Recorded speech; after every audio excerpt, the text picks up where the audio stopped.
டாஸ்மாகில் party fun என்ற பெயரில் நடைபெற்றதாக கூறப்படும் ஊழல் தொடர்பாக சென்னையில் 14 இடங்களில் ரெய்ட் நடைபெற்று வருகிறது. கூடுதல் தகவல்களை தருகிறார் செய்தியாளர் கதிரவன். கதிரவன், முழு விவரங்கள் சொல்லுங்க. டாஸ்மாக் ஊழல் தொடர்பாக தமிழகம் முழுவதும் 41 இடங்கள்ல சோதனைகள் நடத்தப்பட்டு வருவதாக லஞ்ச ஒழிப்புத்துறை அதிகாரி தரப்பு தெரிவிக்கப்பட்டிருக்கிறது. சென்னையில மட்டுமே 14 இடங்கள்ல சோதனை நடத்தப்படுவதாகவும் தெரிவிக்கப்பட்டிருக்கிறது. முன்னாள் தமிழகத்தின் அமைச்சராக இருந்த செந்தில் பாலாஜி மற்றும் சில நபர்கள், அதே போல இந்த மதுபான ஆலை நிறுவனங்கள் மீது வருமானத்துக்கு அதிகமாக சொத்து செய்ததாக குற்றம் சாட்டி லஞ்ச ஒழிப்புத்துறை வழக்கு பதிவு செய்ததாகவும் அதன் அடிப்படையில் இந்த சோதனை நடத்தப்படுவதாகவும் தெரிவிக்கப்பட்டிருக்கிறது.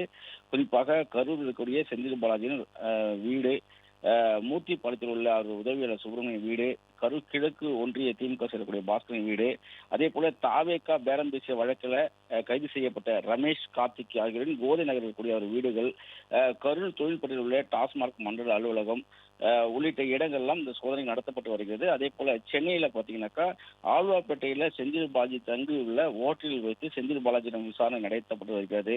அதேபோல் டி நகரில் கூட தனியார் சாலையில தனியார் மதுபான ஆலை நிறுவனம் தொடர்புடைய இடங்கள்ல சோதனை நடத்தப்பட்டு வருகிறது. அதே டாஸ்மாக் அலுவலகங்கள், டாஸ்மாக் நிறுவனங்கள் தொடர்புடைய அலுவலகங்கள் என சென்னையில மட்டுமே 14 இடங்களில் இந்த சோதனை நடத்தப்படுவதாகவும் தெரிவிக்கப்பட்டிருக்கிறது.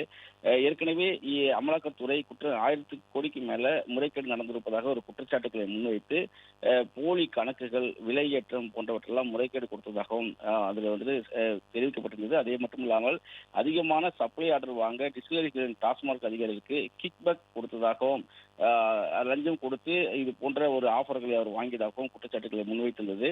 டாஸ்மாக் கடைகளில் கூட ஒரு பாட்டிலுக்கு 10 முதல் 30 வரை கூடுதலாக வாங்கியதற்கான ஆதாரங்கள் கிடைத்ததாகவும் அமலாக்கத்துறை குற்றச்சாட்டுகளை முன்வைத்தது. பார் லைசன்ஸ், டிரான்ஸ்போர்ட் முறைகேடு, தகுதியாளர்களுக்கு லைசன்ஸ் கொடுத்ததாகவும் குற்றச்சாட்டுகளை முன்வைத்து அதற்கான ஆதாரங்கள் கிடைத்ததாகவும், ஆண்டுக்கு 1000 கோடி வரை இது போன்ற ஒரு முறைகேடு நடைபெற்றதாகவும் குற்றச்சாட்டுகள் முன்வைத்து அவர்கள் சோதனைகளால் நடத்தினார்கள். அதன் தொடர்ச்சியாக தற்போது லஞ்ச ஒழிப்புத்துறையும் சோதனைகளை நடத்தி வருகிறார்கள். வருமானத்துக்கு அதிகமாக சொத்து செய்ததாக வழக்கு பதிவு செய்து இந்த சோதனைகளை அவர்கள் நடத்தி வருவதாகவும் தெரிவிக்கப்பட்டிருக்கிறது. தமிழகம் முழுவதும் 41 இடங்களிலும் சென்னையில 14 இடங்களிலும் இந்த சோதனைகள் நடத்தப்பட்டு வருகிறது. செந்தில் பாலாஜியிடம் ஆழ்வார்பேட்டையில் உள்ள ஓட்டலில் அவர் தங்கியிருக்கக்கூடிய ஓட்டலில் வைத்து அவரிடம் இந்த சோதனை நடத்தப்படுவதாகவும், அதே போல தனியார் சாலை உள்ளிட்ட பகுதிகளிலும் இந்த சோதனை நடத்தப்படுவதாக தெரிவிப்பது. 2 மணி நேரத்துக்கு மேலாக செந்தில் பாலாஜியிடம் லஞ்ச ஒழிப்புத்துறை அதிகாரிகள் விசாரணையை மேற்கொண்டு வருகிறார்கள். ஏற்கனவே கைப்பற்றப்பட்ட ஆவணங்கள், ஆதாரங்கள் அடிப்படையில் இந்த விசாரணைகள் நடத்தப்பட்டு வருவதாகவும் தெரிவிக்கப்பட்டிருக்கிறது. ஹோட்டல் மாரிஸ் என்ற பகுதியில் ஹோட்டலில் அவர் தங்கியிருக்கக்கூடிய நிலையில் அங்கு வைத்து அவரிடம் அதிகாரிகள் விசாரணையை முன்னெடுத்து வருகிறார்கள்.